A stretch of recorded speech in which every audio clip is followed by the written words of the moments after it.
بسم الله الرحمن الرحيم. عن عائشة رضي الله عنها قالت قال رسول الله صلى الله عليه وسلم خيركم خيركم لأهله وأنا خيركم لأهلي وإذا مات صاحبه فادعوه أو كما قال عليه الصلاة والسلام رواه الترمذي.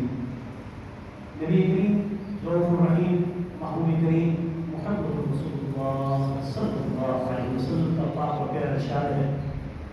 ہم عائشہ صدیقہ رضی اللہ عنہ فرماتی ہیں قال رسول اللہ صلی اللہ علیہ وسلم خیرکم خیرکم لأہلی، تم میں سے بہتر ہے وہ بہتر ہے، تم میں سے بہتر ہے وہ بہتر ہے جو اپنے اہل کے لیے بہتر ہو، جو اپنے بیوی بچوں کے لیے بہتر ہو، جو اپنے گھر والوں کے لیے بہتر ہو، ان کے سامنے حسن سلوک سے پیش آتا ہو. نبی کریم صلی اللہ علیہ وسلم صحابہ میں بیٹھتے تھے تو آپ کا وہ جمال نبوت اور آپ کا کمال نبوت صحابہ پر 3 مہینے کی مسافت تک اثر انداز ہوتا تھا، لیکن صحابہ آپ کے حسن سلوک کو بھی دیکھ کر آپ سے پیار حاصل کرتے تھے.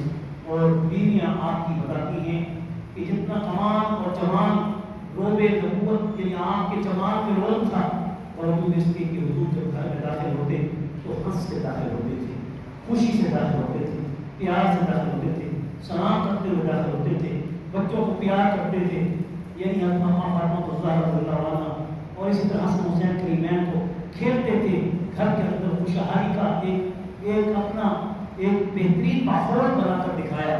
تو حضور کے بارے میں آپ کی ازواج مطہرات کہتی ہیں کہ آپ سے بڑھ کر حسن سلوک ہر والوں کے ساتھ کرنے والا ہمیں آپ جیسا کوئی نہ دنیا میں ہے نہ کوئی پیدا ہو.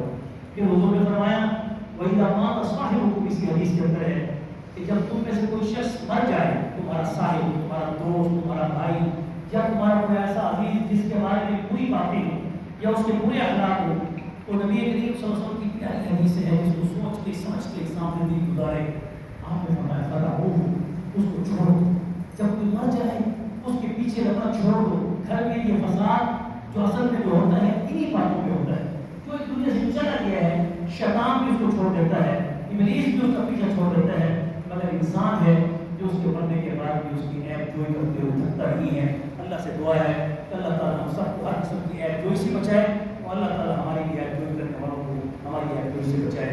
وصلی اللہ تعالیٰ علی خیر خلق محمد وعلی آلہ واصحابہ اجمعین برحمتہ.